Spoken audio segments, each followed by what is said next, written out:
예수는 성령으로 잉태되지 않았다. 정말 세계에서 가장 많은 인구가 기독교인입니다. 예수교라 그럽니다.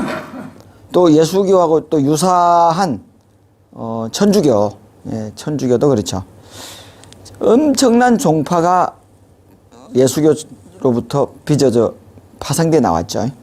크게 장로교, 성결교, 감리교, 안식일교, 기타 등등. 그리고 개신교에 이르기까지 다 예수를 구세주로 인정하고 믿고 있습니다. 그러나 실상은 예수는 콘스탄티누스 대제가 기독교를, 이스라엘 사람들을 통치하기 위해서 기독교를 병합하는 과정에서 하나의 청년 예수를 신격화해서 구세주화한 겁니다. 그래서 옛날부터 고대로부터 내려오던 태양신인 미테아의 탄생일에 12월 25일에 예수의 탄생일을 갖다 맞춘 겁니다. 예수의 부활도 마찬가지입니다. 3일 만에 부활했다라고 하지만은 그것은 태양신이 12월 22일경에 최저점에 떨어져서 올라오지 않습니다. 3일간 꼼짝도 안 하고 올라오지 않습니다. 그래서 이제 올라오기 시작하는 시점이 25일이다. 그래서 부활했다. 태양신이 죽었다가 부활했다라는 개념으로 3일 만에 부활했다. 그 태양이 고도의 남중고도죠. 가장 최저점에 떨어져서 올라오지를 않고 있다가 3일 동안 그대로 있다가 3일 후에 3일 만에 올라오기 시작하는 날이 12월 25일입니다. 그날을 동지로 알고 있죠. 동지가 22일이고 이제 25일이 이제 태양신의 탄생일이다. 다시금 솟아 올라온다. 그런 의미로 예수의 탄생일과 부활론이 만들어진 겁니다. 이제 그래서 과연 왜 예수는 조작된 구세주인가? 여러분 이거 하나만 봐도 얼마나 광신도들인지. 예수 천국, 불신 지옥이다. 예수를 믿으면 천국하고 믿지 않으면 지옥이다. 세상에 이런 게 구세주입니까? 믿지 않는 사람도 구원해줘야 그게 구세주 아닙니까? 구세주가 뭔데요? 세상을 구원하러 오고 죄인들을 구원하러 오는 게 구세주잖아요. 그러면 잘못 알고 불교인들도 있을 것이고 이슬람교인들도 있을 것인데 그 사람들은 어떻게 할 거냐 말입니다. 예수만 믿는 사람만 구원해주고 예수 안 믿으면 다 불지옥에 던진다. 그건 잔인한 거죠. 다 하나님 자식 아닌가요? 어떻게 잘못 믿어가지고 이슬람 교인으로 태어났고 불교를 순종하는 나라에 태어났었다면, 만약에 신라시대에 태어났다면 불교를 믿던 시대잖아요. 그럼 그 사람들은 다 예수를 모르잖아요. 어떻게 되는 겁니까? 다 나름대로 나중에 다 부활해가지고 그 각자 그릇대로 행한 대로 심판을 받는다라고 하지만은 너무나 이런 구절은 구세주의 인용과는 너무나 동떨어진 광신도들이 만들어낸 문구에 불과한 겁니다. 이거는 먹칠하는 겁니다. 이 문구는 오히려 예수님의 얼굴에다가 먹칠하는 거예요. 제발 좀 이런 짓들 좀 안 했으면 좋겠습니다. 너무 맹신자들이고 광신자들인 거예요. 우리만 옳다. 그거 아니에요. 나중에 심판받을 때 어떡하려고 그래요.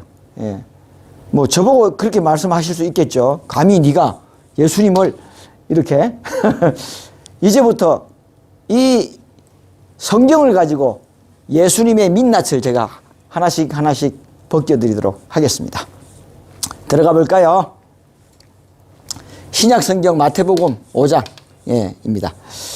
이 신약 성경에 보면, 자, 볼까요? 신약 성경에는 예수가 동정녀 마리아의 몸에서 성령으로 잉태되어 태어났다고 기록하고 있습니다. 동방박사 세 사람이 큰 별을 보고 찾아와가지고 절을 하고 몰약과 무슨 선물을 했다. 그런 게 나오잖아요. 마국간에서 태어나고 하는 것도 다 의미가 있는 겁니다. 사실 그 천마지우에서 나오는 겁니다. 그것도 다 오행의 원리에 다 포함되어 있어요. 자, 그래서 예수를 하나님의 아들, 독생자라고 말하고 있습니다. 또한 예수를 구세주를 상징하는 대명사인 인자로 호칭하고 있습니다. 요거 좀 기억해 주시기 바랍니다. 예. 예수를 구세주를 상징하는 인자로 호칭하고 있는데 나중에 예수님이 그런 말을 합니다. 인자가 오실 때에 그러하리라. 저기는 와 있으면 내가 올 때 그래 했느니라 해야 되는데 인자가 오실 때도 그러하리라. 그럼 인자가 안 왔다는 이야기거든요. 결국 구세주는 아직 안 왔다 하고 스스로 고백하는 성경 구절이 나옵니다. 나중에 마태복음 24장에 나옵니다. 예수는 과연 성령으로 잉태된 하나님의 아들일까? 아니면 후대에 조작된 것일까? 제가 이미 말씀드렸죠. 조작된 것이라고요. 예수의 성령 잉태설에 대하여 성경의 기록을 가지고 그 진위를 알아보도록 하죠. 자, 이제 성신은 모든 것을 통달하시고 하나님의 깊은 구역에는 사정이라도 되어 있습니다. 어떻게 번역하든지 하나님의 깊은 사정도 안다라고 했는데 이 뒤에 궁색해지거든요. 그러니까 깊은 것이라도 통달하시나니라. 근데 처음에 번역할 때는 깊은 사정이라도 아시나니라 라고 되어 있습니다. 나와 아버지는 일체니라. 나와 아버지는 일체니까 몸과 마음이 같다라는 이야기입니다. 삼위일체는 아니고 이위일체인가요? 예. 하여튼 일체라고 했습니다. 예. 나를 본 사람은 아버지를 보았거든. 어찌하여 아버지를 보이라 하느냐? 내가 아버지다 이 말. 내가 하나님인데 뭘 하나님을 보여달라 하느냐? 그런 말입니다. 나와 아버지는 일체이라는 말과 똑같습니다. 아버지께서 내게 주신 영화를 내가 너에게 주어 하나이 되게 하거든. 내가 아버지와 하나듯이 아버지와 내가 하나이 된 것 같이 하오니 너희들도 아버지와 하나님과 똑같이 된다. 근데 인간을 피조물이래. 원래 인간은 하나님과 똑같은 존재였어요. 그러니까 아버지와 똑같게 해준다. 예. 그래서 삼위일체가 되는 거죠. 예. 내가 진실로 너에게 말하노니 이 세대가 한 세대는 몇 년이죠? 30년입니다. 1세기는 몇 년이죠? 100년이죠. 예. 1세기가 지나가기 전에가 아닙니다. 한 세대가 지나가기 전에. 그러니까 30년이 지나가기 전에 이 일이 다 이루리라. 천지는 없어질지언정 내 말은 없어지지 아니하리니. 이 말은 마태복음 24장에 나오는 말인데요. 말세에 해가 핏빛으로 변하고 달이 총단같이 검어지고 하늘이 두루마리 말든지 변하고 하늘의 별들이 막 우박 떨어진단 말입니다. 마지막 징조가 보이리니 이 세대가 지나가기 전에 그러한 일이 벌어진단 말입니다. 여러분 하늘에 별똥별 떨어집니까? 총단같이 검어집니까? 하늘이 뒤비졌습니까? 안 뒤비졌어요. 근데 30년이 지나가기 전에 이루어진다고 했는데 2000년이 지난 오늘까지도 안 이루어지고 있습니다. 다만 그날과 그 시는 이제 고백합니다. 아는 사람이 없고 천사도 알지 못하고 아들도 알지 못하되 아버지만 아시나니라. 그럼 뭐야? 나와 아버지는 일천이라 해놓고 모른대. 아들도 모른대. 그럼 하나님이 깊은 사정도 통달한다 해놓고 모른다는 이야기 아니에요. 하나님 깊은 사정도 모른다. 아들 지도 모른대. 예. 아버지만 아시나니라. 노아의 날과 같이 인자의 임함도 또한 그러하리니 마지막 날이 아무도 모르게 오듯이 자기도 모르게 인자가 온다 이 말 아닙니까? 그러면 자기는 인자가 아니다는 말 아니잖아요. 아들도 알지 못하고 아버지만 아시나리라. 노아의 날과 같이 인자의 임함도 또한 그러하리니. 인자가 오실 인자는 뭐죠? 구세주죠. 그럼 뭐야? 예수님은? 예? 구세주가 따라온다는 이야기잖아요. 그 자기 아들도 모른대, 자기도. 참 아이러니하지요. 예. 이렇게 말을 비비고 오다 보면 실수를 하는 겁니다. 예. 왜? 사람이 썼기 때문에. 예. 아무리 여기다가 맞추려고 보더라도 진실을 가리지 못하잖아요. 이런 말이 튀어나오는 겁니다. 자기도 모르게. 성신은 하나님의 신입니다. 그러므로 성령으로 잉태되었다면 고린도전서 2장 10절에 같이 하나님의 깊은 사정도 통달해야 한단 말입니다. 예. 그래서 예수는 자신이 하나님과 일체다. 나를 본 사람은 아버지를 보았다. 아버지와 내가 하나다라고 주장했던 거죠. 그러나 마태복음 24장 34절 37절 좀 전에 말씀드린 그 말씀은 그날과 그 시는 아는 사람이 없고 천사도 모르고 아들도 모르고 아버지만 아신다고 했습니다. 뭔가 말이 안 맞죠? 예, 제가 말씀드린 대로 하나님의 깊은 사정도 알고 하나님과 일체라는 존재가 심지어 하나님의 아들이라고 주장하는 자가 아들인 자신도 모른다고 했어요. 그럼 일체가 아닌 거지. 하나님 사정을 모르는 거지. 하나님과 관계 없는 거지. 그렇잖아요? 뭔 하나님과 관계가 있단 말입니까, 그러면. 예? 나를 보았으면 아버지를 보았거늘 왜 아버지를 보여달라 하느냐? 그럼 말이 안 맞잖아요. 하나님의 깊은 사정을 모른다는 것은 결국 성령으로 잉태된 것이 아니라는 거죠. 예수가 성령으로 잉태되지 않았으면 다음의 성경 구절을 보면 명확해집니다. 내가 성신을 힘입어 귀신을 내어 쫓는 것이면 이미 벌써 너희들에게 하늘나라가 임하였노라. 성신을 힘입어서 너희를 귀신을 내쫓았으면 이미 하늘나라가 너희들에게 임했을 것이다 이거야. 근데 안 임했단 말입니다. 자, 사람이 내 말을 믿으면 성경의 이름같이 그 배에서 생수가 강같이 흐르리라. 저희는 생수가 뭔지도 몰라요. 예, 이건 구세주가 가지고 나오게 돼 있거든요. 하시니 이는 믿는 사람이 받을 성신을 말씀하신 것이니 이때에 성신이 생수가 내리지 아니하심은 이해가죠? 예, 이때에 생수가 강같이 내리지 아니하심은 예수 아직 영광을 얻지 못함이라. 저 이걸 가지고 십자가를 아직 안 졌대. 십자가 지고 갚버리고 나면은 인간들에게 뭘 해줄 건데. 그렇잖아요. 성신을 부어준단 말입니다. 근데 생수가 강같이 흐르리라 해놓고 자기는 못 내려줬어. 그거 말이 안 맞잖아요. 그건 구세주가 내려주게 돼 있거든. 성신이 안 내렸단 말입니다. 그러니까 자기는 성신을 힘입어 귀신들을 내쫓은 게 아니다. 예, 고백하는 겁니다. 말씀하시되 내 마음이 심히 민망하여. 이제 이거는 이제 예수가 십자가를 짓게 되었습니다. 그래서 산에 올라가서 제자들을 불러 모읍니다. 내가 이게 게세마네 동산인가요? 거기서 기도할 테니까 깨어 있어라. 나와 같이 기도 좀 해달라. 내 혼자 하나님께 사정하면은 안 들어줄 것 같으니까 제자들까지 데리고 가가지고 너희들도 같이 좀 하나님께 십자가 좀 지지 않게 해달라고 기도 좀 해달라. 그 말입니다. 같이 기도 좀 하자. 그래서 말씀하시되 내 마음이 심히 민망하여 죽기 싫다 이 말입니다. 예. 내가 죽기 싫으니까 너희도 여기 머물러 나와 함께 깨어 있어라. 같이 기도해달라. 예. 그 얼굴을 땅에 대고 그냥 빌면 안 들어줄까 봐 땅에 그냥 얼굴을 대고, 예? 우리 그랬잖아요. 고해성사 할 때 그냥 땅에 지극정성으로, 예, 죄인으로 서 있다 이거야.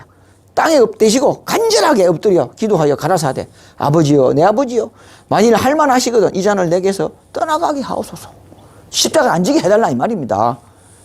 또 제자들에게 오사 자는 것을 보시고 너희가 한시를 깨어있지 못하느냐 하고 책망을 합니다.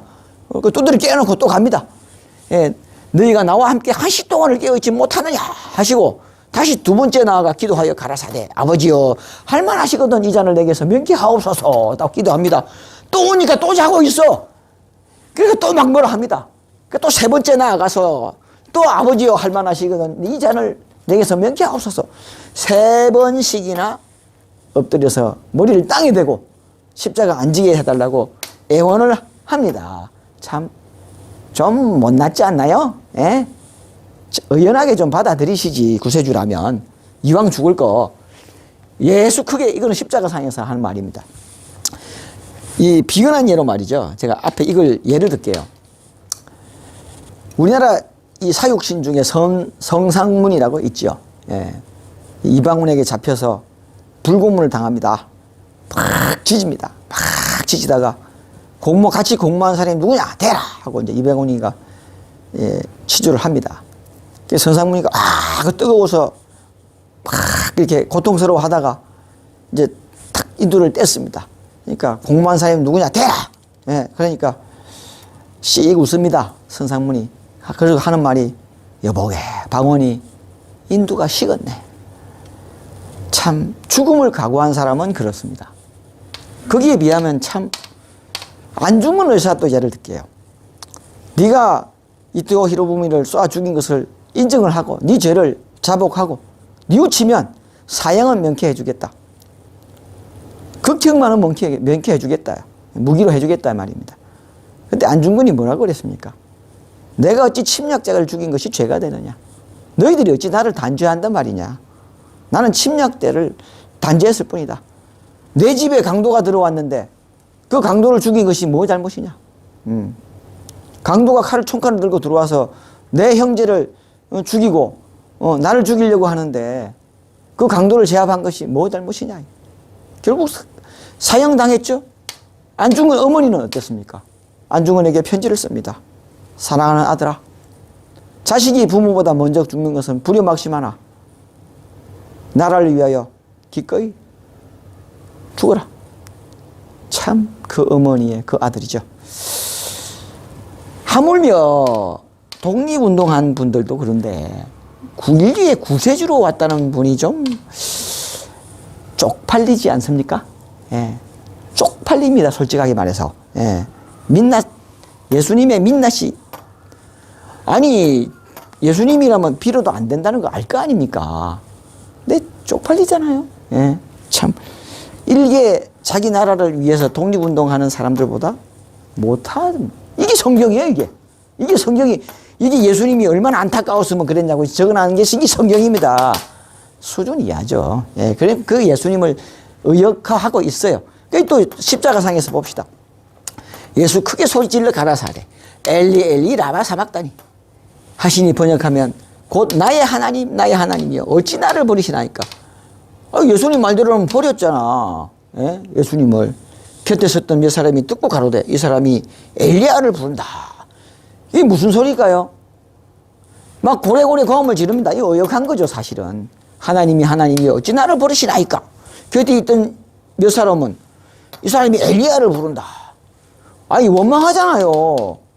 하나님이 어찌 나를 버리시나이까 했는데 엘리야를 부른데 그건 못 알아들었다는 이야기잖아요. 멀리서 들었다는 이야기입니다. 가까이서 듣기 뭘 가까이서 들어. 뭐라고 했는지 잘 모른다는 이야기예요. 자, 그럼 이 말의 진위는 보자고요. 이사야 성경 구절을 보면 우선 마태복음 12장 28절 말씀으로 보아 예수는 성신을 힘입어 귀신을 내쫓지 않았다는 것입니다. 예. 자, 하나님이 버렸습니까? 예수님이 구세주라면 십자가에 못 박히 죽으면 3일 만에 부활한다고 했는데 어찌 나를 버리시나이까? 하나님 뜻을 모른다는 이야기고 말 그대로라면 버렸다가 되는 거죠. 예. 그렇죠? 그러므로 예수가 귀신을 내쫓은 것은 이제 이 구절을 가는 거죠. 아까 앞에 나와 있잖아요. 성신을 힘입어 귀신을 내쫓은 것이면은 벌써 너희들에게 하늘나라가 임하였노라 했던 거. 그러니까 이제 결국에는 성신을 힘입어 내쫓지 않았다는 거죠. 그러면 예수가 귀신을 내쫓은 것이 강한 성신이 아니라면 강한 귀신이 힘이 약한 귀신을 내쫓았다는 거죠. 예. 그럼 결국 마귀 아들이다. 마귀신을 힘입어 쫓았다. 그러니까 마귀신을 받은 거란 이야기죠. 예. 그런 이야기가 되는 겁니다. 그러므로 예수는 마귀신으로 잉태되었으므로 마귀신의 아들이기 때문에 귀신들이 꼼짝 못하고 순종한 것입니다. 자, 비근한 예를 들까요? 마귀는 사망의 신이죠. 자, 무화과나무 배가 고팠어요. 무화과나무를 하나 따먹으려고 무화과나무 밑에를 갔어요. 열매가 하나도 없어요. 열받았어. 열매 맺지 않은 나무는 다 찍어 불에 던지자. 무화과나무가 말라 죽었어요. 아니, 나무도 말라 죽었어요. 그럼 과연 예수님이 사망의 신의 아들이 맞지 않나요? 예. 그리고 가경에 보면 있습니다. 모래를 빚어가지고 비둘기를 만들었어요. 예수가. 그러니까 이제 애가 나도 가르쳐 달라. 모래를 빚어가 비둘기를 만드니까 나도 가르쳐 달라니까 못난 놈의 새끼 뒤져라. 죽을 놈의 새끼 하고 뒤질 놈의 새끼 하고 와버렸어요. 죽어버렸어요. 어떻게 된 겁니까? 그 가경은 성경에 없어요. 그거는 것만 빼버린 게 정경이라 그래서 오늘날 우리가 보는 성경이죠. 근데 성경에는 정경이 있고 외경이 있고 또 가경이라는 것이 있어요. 그러니까 예수님께 구세주로 하는데 유리한 것만 빼놓은 것이 현재 우리가 보는 66권의 성경이에요. 신약 28권. 예.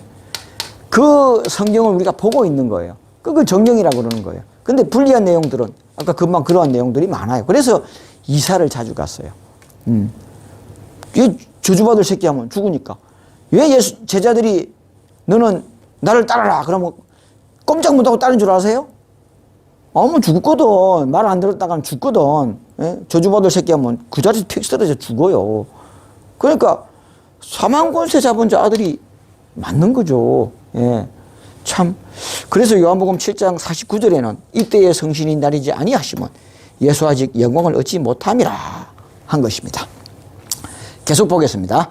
그리고 만약 예수가 성령으로 잉태가 되었다면 마태복음 26장과 같이 하나님께 아무리 기도를 해도 들어주지 않을 것을 알고 애초부터 하나님께 십자가의 짐을 명케 해달라고 기도하지 않았을 겁니다. 그런데 예수는 십자가를 지지 않게 해달라고 3번씩이나, 그것도 돌아와서 제자들이 자니까 뭐라 하고 말이지, 1시간도 깨어있지 못하냐고 뭐라 하고, 또 기도해라 하고, 또 자기도 또 나가서 기도하고, 그렇잖아요. 예.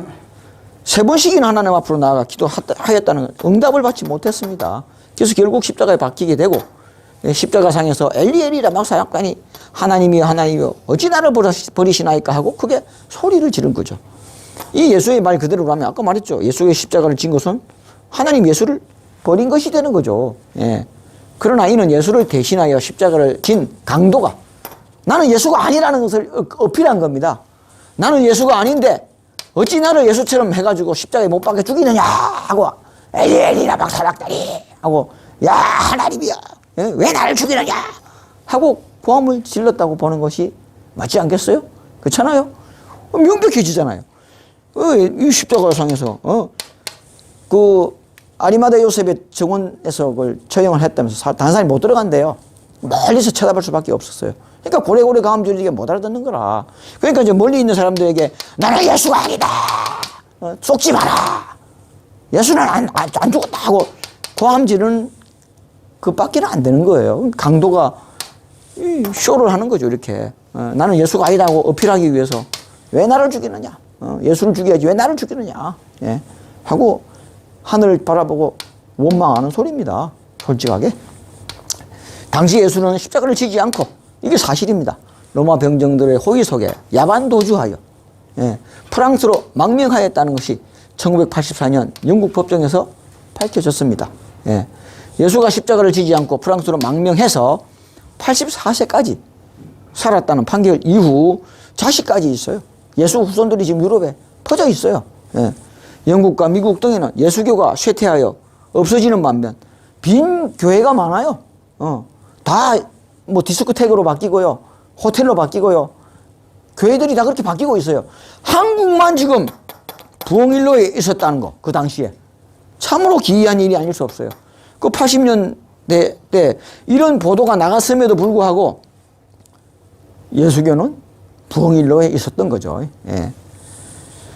자, 이게 홀리 바이블, 홀리 그레일. 예.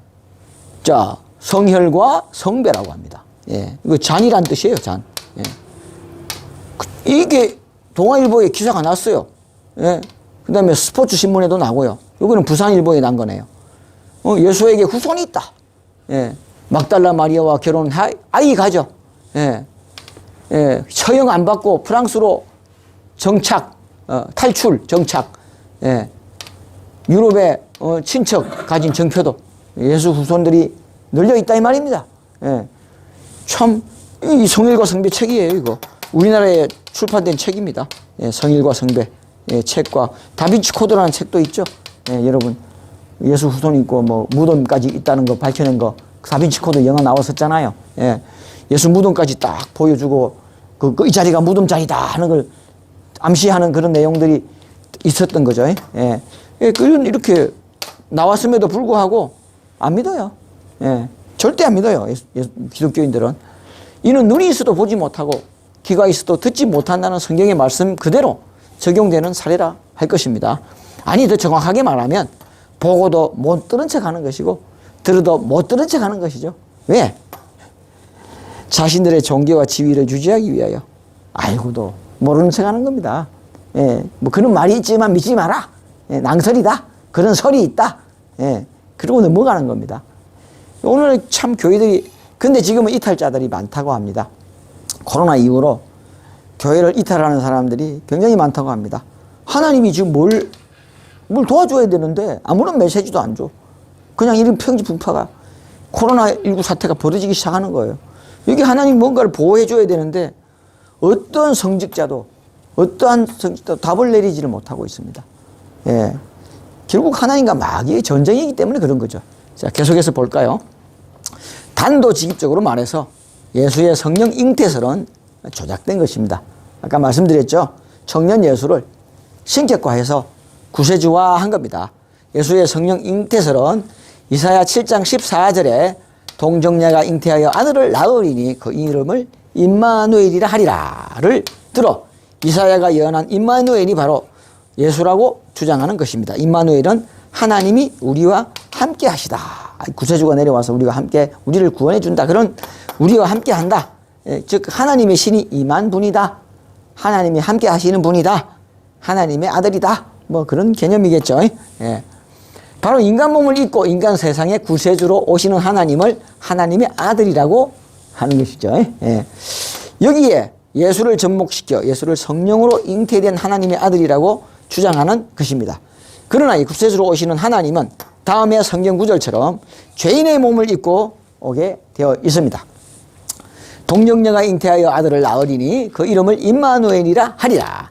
저가 악을 버리고 선을 택할 줄 알 때에 악을 버리고 선을 택할 줄 알 때에 자 이사야 7장 14절 성경 구절처럼 그가 악을 버리고 죄인의 몸을 입고 온단 말입니다. 선을 택할 줄 알 때에 죄인의 몸에서 죄를 벗어나 의인이 된다 그 말이죠. 한 것처럼 동정녀 즉 동정녀의 아들 즉 하나님의 아들로 이 동정녀는 여자 처자를 말하는 것이 아닙니다. 하나님을 동정녀라고 이야기하는 것이죠. 하나님의 아들로 오는 임마누엘은 죄인의 몸을 입고 와서 죄를 버리고 의인이 되는 자이다. 그래야 인간들을 구원할 거 아닙니까? 그래야 죄를 없애고 인간들을 구원하죠. 똥통에 빠진 사람 구하려면 어떻게 돼요? 똥통에 들어가야 돼요. 물론 밧줄을 던져서 구하는 방법도 있겠습니다만은 진짜 아기가 빠졌다. 그럼 밧줄을 던지가 됩니까? 뛰어들어가서 건져 나와야 돼요. 예, 그게 진짜 구세주죠. 예. 그래서 요한계시록에는 이긴 자, 죄인의 죄를 이기고 이긴 자가 된단 말입니다. 이긴 자라고 표현하고 있는 것이다. 여기에 성령으로 잉태되어 태어나면서부터 어려운 예수는 성경 구절에 동정녀의 아들인 임마누엘과 맞지 않죠. 처음부터 어려우니까. 악을 버릴 수가 없죠. 악이 없는데. 선밖에 없는데. 그러니까 거기에 동정녀가 잉태하는 아들하고는 임마누엘하고는 거리가 안 맞다. 예수의 성령 잉태설과 구세주설은 이렇게 어설프게 조작된 것입니다. 이 구절을 들어서 예수를 뭐 구세주다 하는데 이 임마누엘과 예수의 성령 잉태설과는 매치가 안 된다.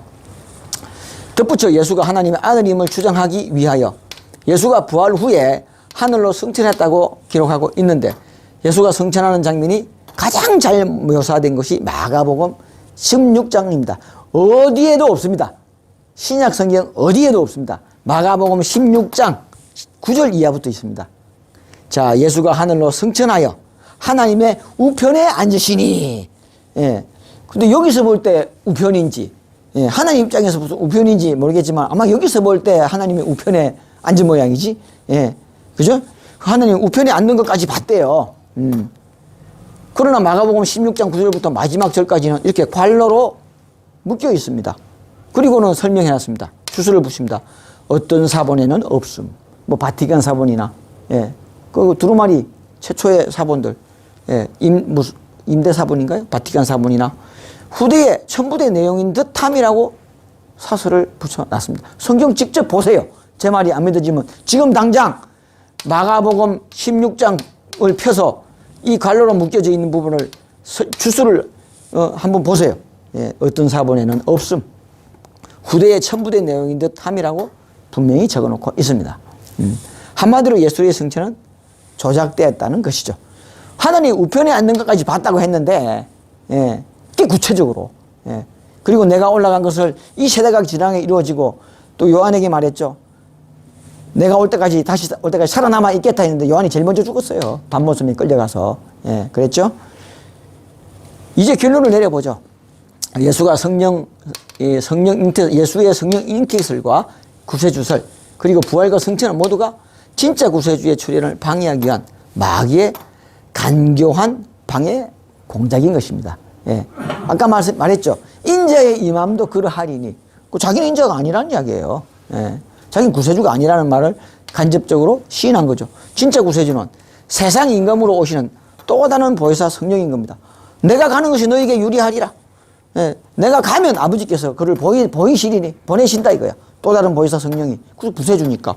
그래서 예수는 진짜 구세주의 출현에 대하여 다음과 같이 고백하고 있습니다. 그러하나 내가 너에게 실상을 말하니 진짜를 말한단 말입니다. 내가 떠나는 것이 너에게 유익하니라. 그죠? 내가 떠나지 아니하면 보혜사가 너에게로 오시지 아니할 것이다. 예. 내가 가면 내가 그를 너희에게 자기가 보낸대요. 하나님 보내지. 아버지께서 보낸다 해놓고. 그래야 좀 덜 깎이잖아요. 그죠? 내가 그를 너희에게로 보내리니 보혜사가 와서 죄와 의와 심판으로 세상을 책망하리라. 죄와 의와 심판을 담당한 자가 구세주 아닙니까?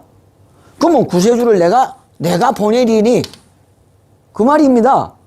그럼 하나님이 있고 내가가 있고 나는 중보자라는 이야기는 인정합니다. 제가. 그러나 예수님이 구세주라는 말은 이 구절에서 볼 때는 아니다가 되는 겁니다.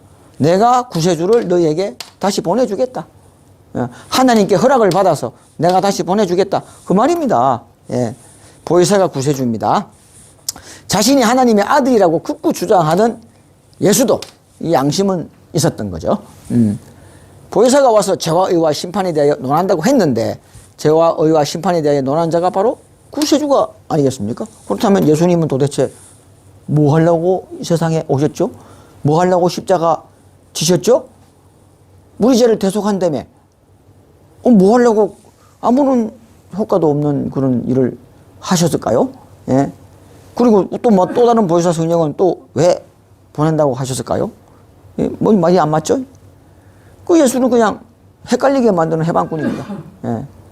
구세주다 해놓고 하나님의 아들이다 해놓고 나 또 아니다 그러고. 그래서 내가 성신을 힘입어 귀신을 내어 쫓아낸 것이면 이미 벌써 너희들에게 하늘나라가 임하였노라.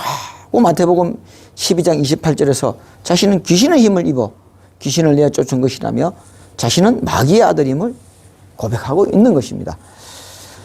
우리 단순한 성경 구절만 가지고 봐도 이렇게 앞뒤가 맞지 않는 것을 발견할 수가 있어요.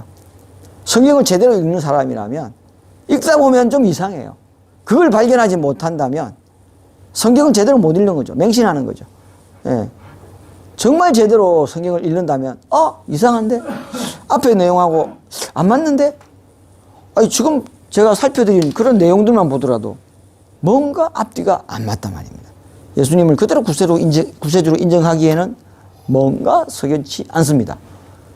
자, 여러분, 이 브라질의 가장 세계에서 큰 예수 동상입니다. 예수님 동상이죠.